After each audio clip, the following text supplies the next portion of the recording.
बिस्मिल्लाहिर्रहमानिर्रहीम। आज की डिस्कशन में हमने टैक्स प्रैक्टिसेस के ऑटम 2024 के अटैम्प्ट का क्वेश्चन नंबर 2 और क्वेश्चन नंबर 2 का पार्ट बी सॉल्व करना है।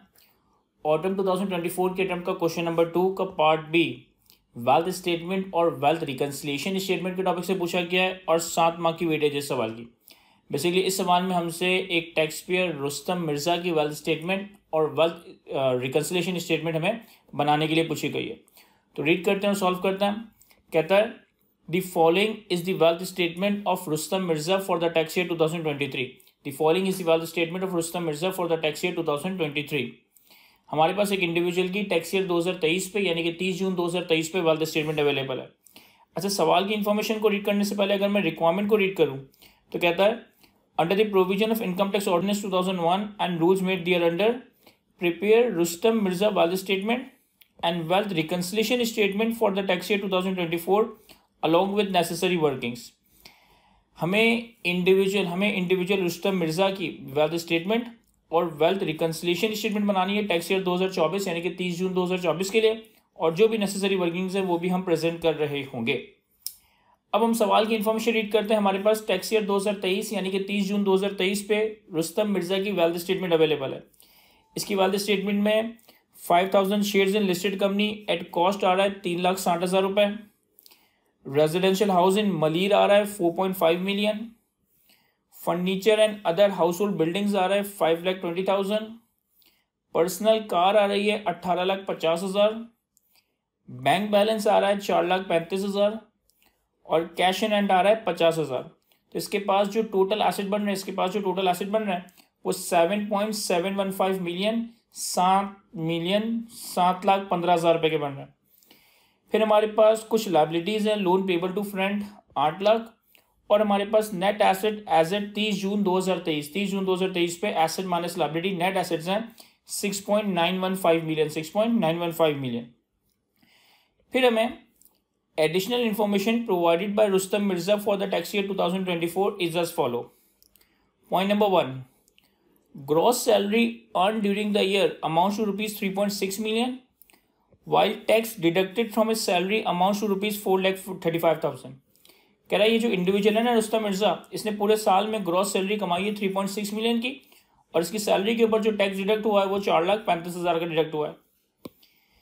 फिर कहता है 1,000 new shares in a listed company were purchase for ₹80 पर share on 30 June 2024। Market value of 5,000 previously had shares were ₹3,75,000। देखिए रुस्तम के पास 5,000 शेयर्स ओरिजिनली 3,60,000 की कॉस्ट पे थे। फिर 30 जून 2024 वाले साल में फिर इसने इस साल में 1,000 नए शेयर्स खरीदे 80 रुपये के हिसाब से, और जो 5,000 शेयर्स इसके पास ऑलरेडी थे ना उसकी मार्केट वैल्यू 30 जून 2024 पे कितनी हो गई है 3,75,000। हम ये बात जानते हैं कि जब हम टैक्स लॉ में वेल्थ स्टेटमेंट बनाते हैं तो टैक्स लॉ में हम वेल्थ स्टेटमेंट में अपने एसेट्स को कॉस्ट पे प्रेजेंट करते हैं। अगर हमारे एसेट्स की मार्केट वैल्यू बढ़ गई है कम हो गई है तो इसे हम इनकॉर्पोरेट नहीं करते। हमारे वेल्थ स्टेटमेंट में एसेट्स हमारी ओरिजिनल कॉस्ट पे ही मेजर हो रहे होते हैं। तो यानी कि जो मार्केट वैल्यू वाली इन्फॉर्मेशन दी है, जो मार्केट वैल्यू वाली इन्फॉर्मेशन बताई है कि 30 जून 24 पे मार्केट वैल्यू 5,000 शेयर्स की 3,75,000 हो गई, इसे इररेलेवेंट है, ये इग्नोर करने वाली इन्फॉर्मेशन है। हाँ, जो 1,000 शेयर्स नहीं खरीदे इसे हम बिल्कुल वेल्थ स्टेटमेंट में इनकॉर्पोरेट करेंगे। फिर कहता है A new car was obtained on 30 June 2024 through a trade-in scheme exchanging the old car. The price differential of 1.2 million is payable on a 2-month credit। देखो पॉइंट नंबर 3 में क्या कह रहा है। कह रहा है हमने एक नई कार ऑब्टेन की है, नई कार खरीदी है 30 जून 24 पे साल के आखिर दिन through a trade in scheme, exchange scheme में, जिसमें हमने अपनी पुरानी कार दे दी और नई कार ले ली, नई कार ले ली। प्राइस डिफरेंशियल था 12 लाख रुपए का, यानी कि 12 लाख रुपए हमें ऊपर देने थे, हमें पुरानी कार और 12 लाख देने थे और हमें नई कार मिलनी थी। तो जो प्राइस डिफरेंशियल है ना 12 लाख का, ये हम 2 महीने के क्रेडिट पे यानी कि 2 महीने की इंस्टॉलमेंट्स के बाद पे कर रहे होंगे, 2 महीने के बाद पे कर रहे होंगे। फिर कहता है a payment of 4 lakh was made to the friend in the repayment of outstanding loan. 4 lakh रुपए की अमाउंट हमने पे की अपने दोस्त को लोन की रीपेमेंट के अगेंस्ट। हमारे पास वेल्थ स्टेटमेंट 30 जून 2023 पे 8 लाख रुपए का लोन आ रहा था। इस 8 लाख रुपए में से हमने 4 लाख रुपए का लोन रीपे कर दिया। फिर कहता है personal expenses amount to ₹2.6 million with ₹20,000 paid in cash. Personal expenses amount to ₹2.6 million with 20,000 paid in cash. हमने पूरे साल में 26 लाख रुपए के पर्सनल एक्सपेंसेस किए हैं, जिसमें से 20,000 रुपए के एक्सपेंसेस कैश में किए हैं, यानी कि 25,80,000 के एक्सपेंसेस बैंक से पे किए होंगे. पूरे साल में 26 लाख के पर्सनल एक्सपेंसेस किए हैं, जिसमें से 20,000 कैश में पे किए, यानी कि बकाया जो है 25,80,000 ये हमने बैंक से किया होगा. A gift of 35,000 was made to his sister through a cross check. A gift of 35,000 was made to his sister through a cross check. और इस individual tax payer Rustam Mirza ने अपनी सिस्टर को 35,000 रुपए का गिफ्ट दिया है, और ये गिफ्ट थ्रू क्रॉस चेक दिया, यानी कि अपने बैंक से पे किया है. तो एक रीजनेबल सवाल है, कोई इतना मुश्किल सवाल, ये बहुत आसान सवाल नहीं है, एक एवरेज डिफिकल्टी लेवल का सवाल है. अगर तो आप ये सवाल पहली बार देख रहे हैं तो आपको पहले इस सवाल को खुद से अटेम्प्ट करना चाहिए. 60 मार्क का सवाल है तो कम से कम 15-20 मिनट इस सवाल को खुद से दें और खुद से अटेम्प्ट करने की कोशिश करें. खुद से अटेम्प्ट करने के बाद अगर आपसे नहीं होता तो फिर आप इसका सोल्यूशन रेफर कीजिएगा, लेकिन डायरेक्टली इसका सोल्यूशन हरगिज मत देखिएगा. एनीवे, हम इसे सॉल्व करते हैं. अब देखिए, जो हमने वेल्थ स्टेटमेंट या वेल्थ रिकंसिलिएशन स्टेटमेंट का टॉपिक कवर किया था, ये कॉन्सेप्ट कवर किया था. वेल्थ स्टेटमेंट में तो हम टैक्स पेयर के सारे एसेट्स और सारी लायबिलिटीज ईयर एंड पे प्रेजेंट कर देते हैं. इन सारे एसेट्स और सारी लायबिलिटीज को हम कॉस्ट पे प्रेजेंट करते हैं, मार्केट वैल्यू पे प्रेजेंट नहीं करते. यानी किसी भी एसेट के लिए हमारी कॉस्ट क्या थी, लायबिलिटी के लिए हमारी कॉस्ट क्या थी, ये हमारी वेल्थ स्टेटमेंट में आ जाएगा. एक और स्टेटमेंट हमने बनानी होती है, that is wealth reconciliation statement. एक और स्टेटमेंट हमने बनानी होती है, that is wealth reconciliation statement. Wealth reconciliation statement में हम ये कहते हैं कि साल के शुरू में इतने नेट एसेट्स थे, साल के आखिर में इतने नेट एसेट्स हैं, इनके दरमियान रिकंसिलिएशन क्या है, यानी कि ड्यूरिंग द ईयर हमारे इनफ्लोज या आउटफ्लोज क्या हुए. ड्यूरिंग द ईयर कौन सी चीज़ों ने हमारे एसेट्स को इंक्रीज किया, कौन सी चीज़ों ने हमारे एसेट्स को डिक्रीज किया, इसे हम as a inflow outflow present करते हैं और एक वेल्थ रिकंसिलिएशन स्टेटमेंट बनाते हैं. अब वेल्थ रिकंसिलिएशन स्टेटमेंट बनाते वक्त इंपॉर्टेंट बात यह है कि इनफ्लोज और आउटफ्लोज में कैश इनफ्लो या कैश आउटफ्लो नहीं आता, बल्कि वो इनफ्लोज आते हैं जो आपकी वेल्थ को इंक्रीज कर रहे हैं, जो आपके नेट एसेट्स को इंक्रीज कर रहे हैं.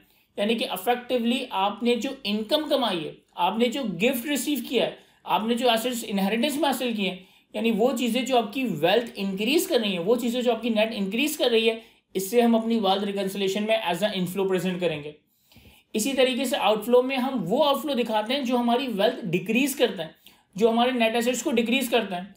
हमने जो पर्सनल एक्सपेंसेस किए, हमने जो लोगों को गिफ्ट दिया, हमने जो और कोई लॉसेस वगैरह किए, हमने अगर कोई एसेट ट्रांसफर किया थ्रू इनहेरिटेंस, तो वो चीज़ें जो हमारे नेट एसेट्स को कम करती हैं, वो चीज़ें जो हमारी वेल्थ को कम करती है, उसे हम आउटफ्लो में प्रेजेंट कर रहे होंगे. अगर साल के दरमियान आप अपने एसेट की नेचर चेंज करते हो, फॉर एग्जांपल आपने 1000 नए शेयर्स खरीद लिए.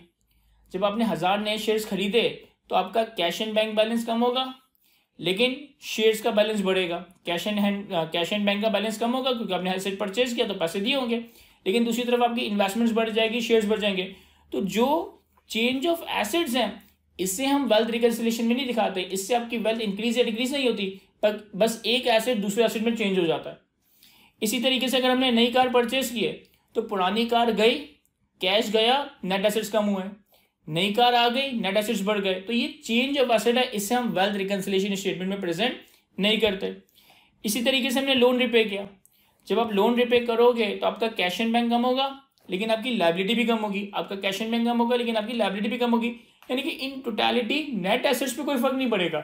तो वो ट्रांजेक्शन्स जिसके नतीजे में हमारा एसेट की फॉर्म चेंज हो रही है, एसेट की टाइम चेंज हो रही है, लेकिन एसेट्स में ओवरऑल कोई इंक्रीज या डिक्रीज नहीं आ रहा, इससे हम वेल्थ रिकंसिलिएशन स्टेटमेंट में प्रेजेंट नहीं कर रहे होंगे. अब सॉल्व करते हैं सवाल को.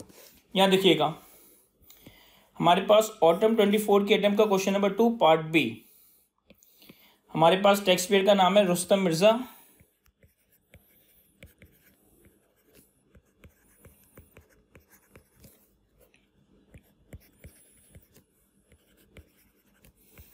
टैक्स ईयर है 2024 और हम इसकी बनाएंगे वेल्थ स्टेटमेंट.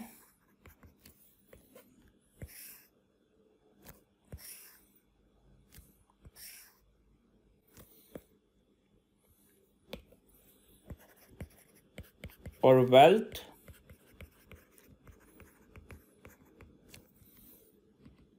Reconciliation statement.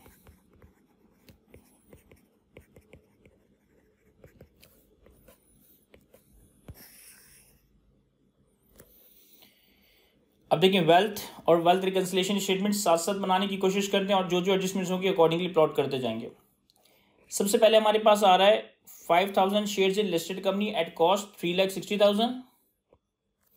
और पॉइंट नंबर 2 में हमें बताया था कि हमने 1000 शेयर्स नहीं खरीदे, 80 रुपए के हिसाब से, 1000 शेयर्स नहीं खरीदे 80 रुपए के हिसाब से। और जो हमारे पास प्रीवियसली 5000 शेयर्स थे उनकी मार्केट वैल्यू 375 हो गई थी। तो ये जो मार्केट वैल्यू 375 हो गई थी ये इन्फॉर्मेशन हमारे लिए रेलेवेंट नहीं है। हमारे पास 3,60,000 के शेयर्स ओपनिंग में थे और हमने 1000 शेयर्स नए खरीदे 80 रुपए के हिसाब से, 80 रुपए के हिसाब से। तो हमारे पास वेल्थ स्टेटमेंट में 6,000 shares in listed company, 6,000 shares in listed company at cost कितनी है सर? हमारे पास जो 5,000 शेयर्स थे उनकी कॉस्ट थी 3,60,000। जो हमारे पास 5,000 शेयर्स थे उनकी कॉस्ट थी 3,60,000 और हमने 1000 शेयर्स नए खरीदे कितने के? हमने 1000 शेयर्स नए खरीदे 80 रुपए के हिसाब से। तो 1000 इंटू 80। तो जो साल के शुरू में हमारे पास 5,000 शेयर्स थे उनकी कॉस्ट 3,60,000 और जो हमने 1000 शेयर्स नए खरीदे 80 रुपए के हिसाब से, तो हमारे पास टोटल 6,000 शेयर्स हो गए। तो इनकी टोटल कॉस्ट आ जाएगी 1000 इंटू 80,000 प्लस 3,60,000, 80,000 और 3,60,000 का टोटल। तो ये आ जाएगा आपके पास 4,40,000। ये आ जाएगा आपके पास 4,40,000। अब ये जो हमने शेयर्स खरीदे इससे हमारा कैश इन बैंक कम हुआ होगा और शेयर्स बढ़ गए होंगे, तो नेट एसेट्स में कोई फर्क नहीं आया, टोटल एसेट्स में कोई फर्क नहीं आया, इसलिए इसे वेल्थ रिकंसिलिएशन स्टेटमेंट में प्रेजेंट नहीं करेंगे। फिर residential house in Malir 4.5 million, इससे पर्टेनिंग कोई एडिशनल इन्फॉर्मेशन नहीं है, तो इसे एज इट इज प्रेजेंट कर देंगे।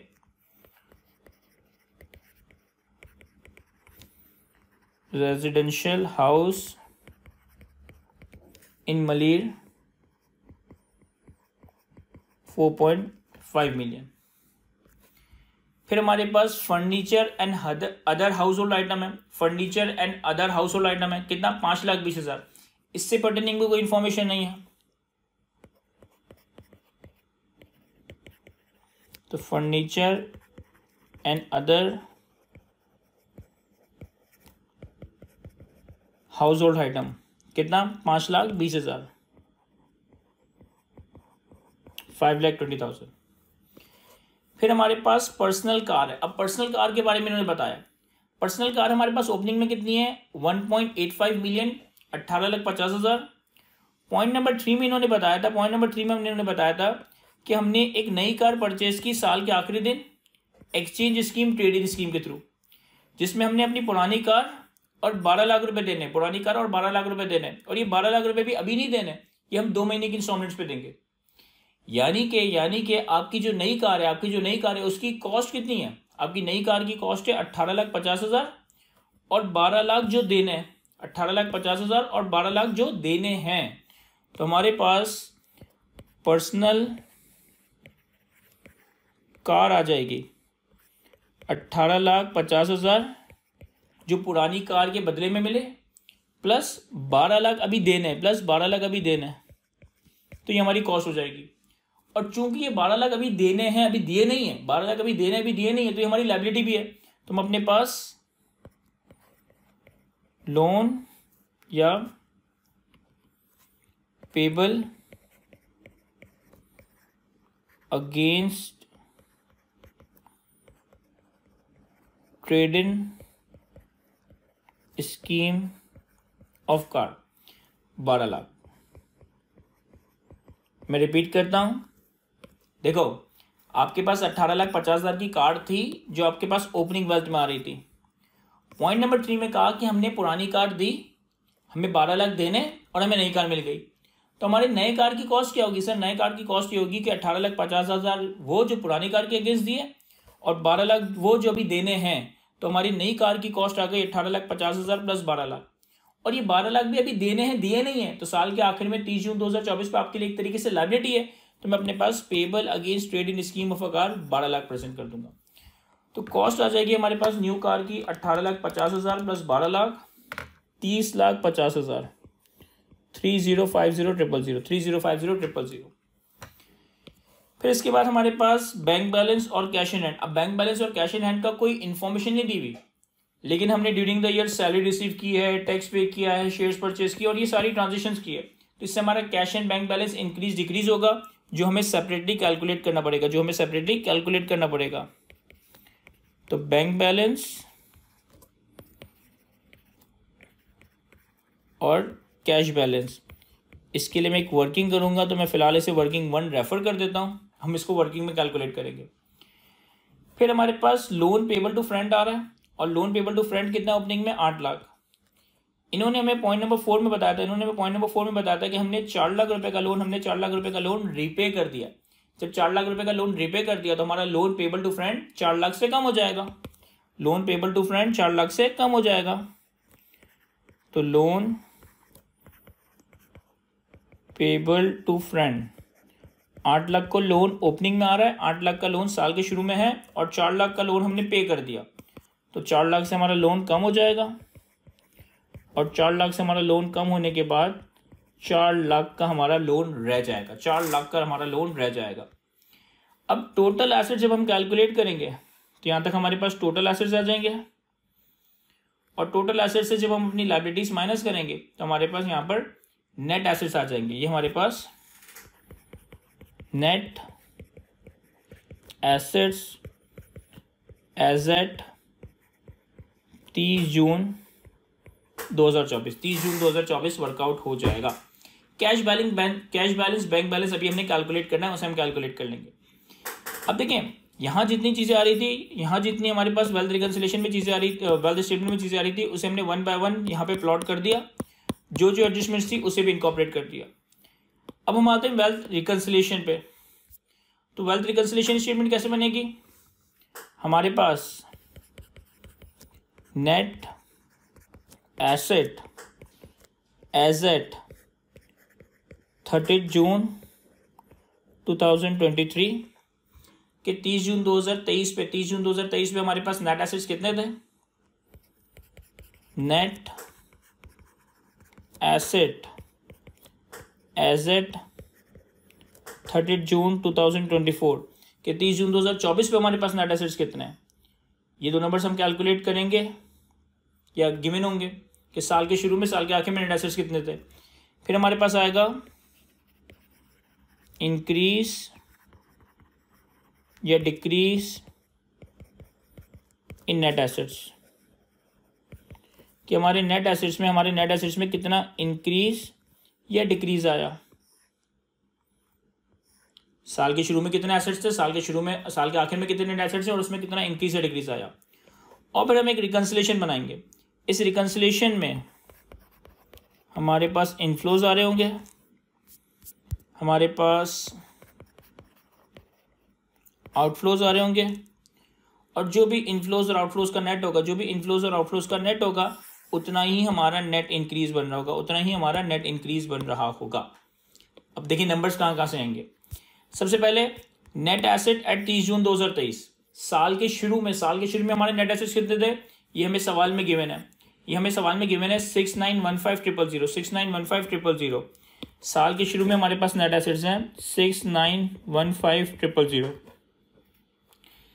नेट एसेट्स एट 30 जून 2024, साल के आखिर में हमारे पास नेट एसेट्स कितने हैं? सर ये यहाँ कैलकुलेट होंगे, अभी कैलकुलेट नहीं हुए क्योंकि हमारे पास कैश बैलेंस, बैंक बैलेंस हमें वर्कआउट करना है।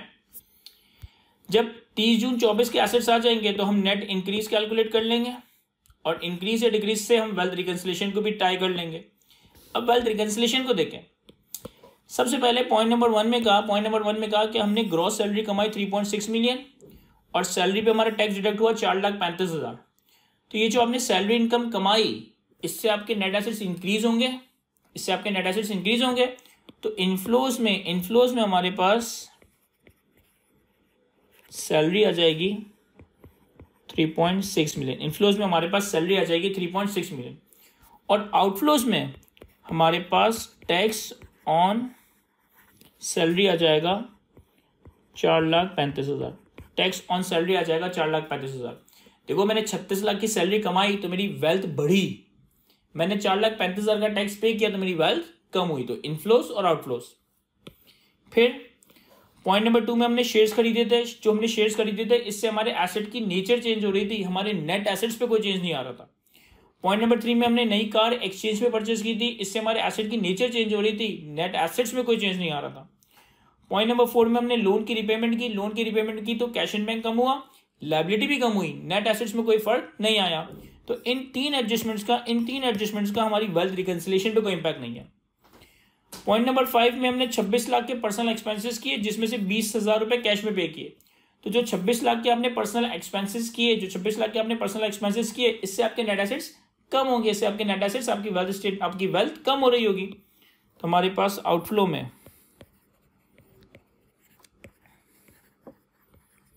पर्सनल एक्सपेंसेस 26 लाख,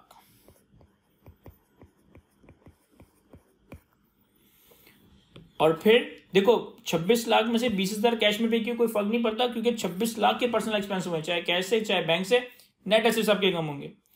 और हमने 35,000 रुपये अपनी सिस्टर को गिफ्ट कर दिया, 35,000 रुपये अपनी सिस्टर को गिफ्ट कर दिया, तो इससे भी हमारे नेट एसेट्स में कमी आएगी, तो गिफ्ट टू सिस्टर 35,000। तो ये हमने सारी एडजस्टमेंट्स देख ली, यानी कि हमारे पास सिर्फ एक इनफ्लो है सैलरी का, और हमारे पास 3 आउटफ्लो हैं, एक टैक्स ऑन सैलरी, एक पर्सनल एक्सपेंसेस और तीसरा गिफ्ट टू सिस्टर। तो ये हमारे पास नेट इंक्रीज या डिक्रीज आ जाएगा, ये हमारे पास इंक्रीज या डिक्रीज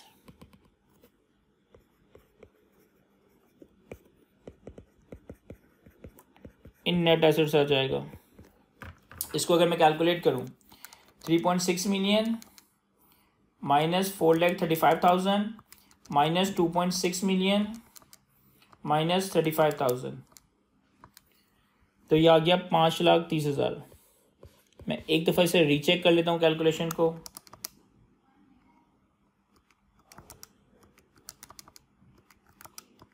यस, 5,30,000, यानी कि वेल्थ रिकंसिलिएशन के हिसाब से हमारे नेट एसेट्स में इंक्रीज आया है 5,30,000 का। अब net asset at the start of the year यानी कि 30 June 2023, net asset at the end of the year यानी कि 30 जून 2024, इन दोनों में भी जो इंक्रीज है ना वो 5,30,000 का ही होना चाहिए। Net assets opening, net assets closing में भी जो इंक्रीज है ना वो 5,30,000 से रिकंसाइल करना चाहिए। लेकिन ये कैलकुलेट करने के लिए हमें 30 जून 2024 में नेट एसेट्स चाहिए, और 30 जून 2024 पे नेट एसेट्स के लिए हमें बैंक बैलेंस और कैश बैलेंस वर्कआउट करना पड़ेगा। इसके लिए हम एक वर्किंग कर लेते हैं। Working 1, bank and cash.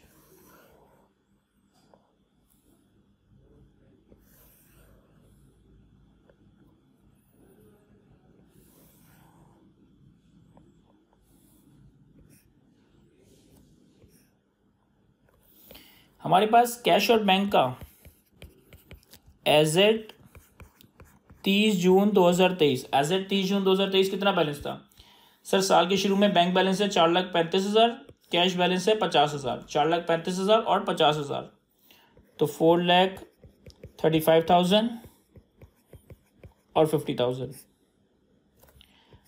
अब हम उन सारी एडजस्टमेंट्स को अकाउंट फॉर करेंगे, जिसके नतीजे में हमारा कैश इंक्रीज या डिक्रीज हुआ। देखें किस तरीके से। पॉइंट नंबर 1 में कहा था कि हमें 3.6 मिलियन की सैलरी मिली, जिसपे हमने 4,35,000 का टैक्स दिया। तो जब हमें सैलरी मिली होगी तो मोस्ट लाइकली बैंक में मिली होगी, और टैक्स दिया होगा तो वो सैलरी से दिया होगा। तो हमारे पास सैलरी, टैक्स ऑन सैलरी, तो जो सैलरी हमारे पास रिसीव हुई इससे हमारा बैंक बैलेंस बढ़ेगा, और जो टैक्स हमने पे किया सैलरी पे हमारा, उससे हमारा बैंक बैलेंस एक तरीके से कम हो जाएगा। तो पॉइंट नंबर 1 से सैलरी की वजह से बैंक बैलेंस बढ़ भी रहा है और टैक्स की वजह से बैंक बैलेंस कम भी हो रहा है। फिर पॉइंट नंबर 2 में हमने 1000 शेयर्स खरीदे थे 80 रुपए के, हमने 1000 शेयर्स खरीदे थे 80 रुपए के हिसाब से। तो जब आपने 1000 शेयर्स खरीदे 80 रुपए के हिसाब से, तो आपने पैसे दिए होंगे ना, आपने पैसा दिया होगा। तो हमारे पास purchase of shares 1000 multiply by 80, और कुछ बताया नहीं है तो मैं समझ रहा हूँ कि हमने बैंक से ही पे किया होगा, हमने बैंक से ही पे किया होगा। तो 80,000 से हमारा बैंक बैलेंस कम हो जाएगा, 80,000 से हमारा बैंक बैलेंस कम हो जाएगा। अगर आप कैश से भी माइनस कर देते तो कोई फर्क पड़ता नहीं है, लेकिन चूंकि कैश में तो पैसे है ही नहीं ना, तो इसका मतलब है बैंक से ही दिए होंगे। फिर कहता है हमने नई कार खरीदी लेकिन पैसे दिए नहीं है, पैसे 2 महीने बाद देने। 12 लाख रुपए दिए नहीं है, 12 लाख 2 महीने बाद देने। 12 लाख 2 महीने बाद देने, तभी तो इसे लायबिलिटी में शो किया था, तभी तो इसे वैल्यू स्टेटमेंट में हमने लायबिलिटी में शो किया था। तो जब 12 लाख दिए ही नहीं है, जब 12 लाख अभी दिए ही नहीं है, तो कैश और बैंक बैलेंस पे कोई फर्क नहीं पड़ेगा। फिर पॉइंट नंबर 4 में कहता है 4 लाख का लोन रिपे कर दिया, 4 लाख का लोन रिपे कर दिया। जब लोन रिपे करोगे तो आपके पास से पैसे कम होंगे, तो लोन रिपेड 4 लाख। सर आप बैंक से क्यों पे कर रहे हो? आप बैंक से क्यों पे कर रहे हो? क्योंकि कैश में तो इतना पैसा है ही नहीं ना, तो कैश में से कैसे दिया होगा? बैंक से ही दिया होगा। तो अकॉर्डिंगली मैं एडजस्टमेंट्स को एडजस्ट करता जा रहा हूँ। फिर पॉइंट नंबर 5 में बताया है कि हमने 26 लाख के पर्सनल एक्सपेंसेस किए, जिसमें से 20,000 कैश में किए। 26 लाख के पर्सनल एक्सपेंसेस किए, जिसमें से 20,000 रुपए कैश में किए। तो हमारे पास पर्सनल एक्सपेंसेस 20,000 हमने कैश में पे किए, तो 26 लाख में से अगर मैं 20,000 हटा दूं तो ये 25,80,000 हमने बैंक से पर्सनल एक्सपेंसेस किए होंगे। और लास्ट पॉइंट में कहता है कि हमने अपनी सिस्टर को गिफ्ट दिया 35,000 का थ्रू क्रॉस चेक यानी कि बैंक से दिया है। तो हमारे पास गिफ्ट टू सिस्टर 35,000। ये हमारे पास 30 जून 2024 का बैलेंस आ जाएगा, कैश और बैंक दोनों का, एज एट 30 जून 2024। इसे मैं कैलकुलेट करता हूँ।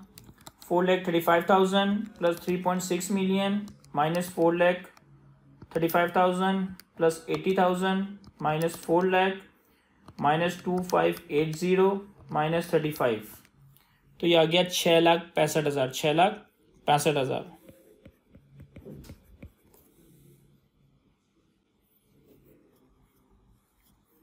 4,35,000 plus 3.6 million minus 4,35,000 minus 80,000 minus 4 lakh minus 25,80,000 और माइनस 35,000। सॉरी मैंने गलत कैलकुलेट किया, ये आ रहा है 5,05,000 50,500 और कैश में 50,000 थे, 20,000 माइनस हो गए तो ये रह गया 30,000। अब बैंक बैलेंस और कैश बैलेंस हमने 30 जून 24 पे कैलकुलेट कर लिया। इसे हम अपनी वेल्थ स्टेटमेंट में ले जाते हैं। 5,05,000 और 30,000, तो ये हो जाएगा 5,05,000 फ्रॉम वर्किंग वन और ये हो जाएगा 30,000 फ्रॉम वर्किंग वन। अब हम 30 जून 24 पे टोटल एसेट्स और नेट एसेट्स कैलकुलेट कर सकते हैं।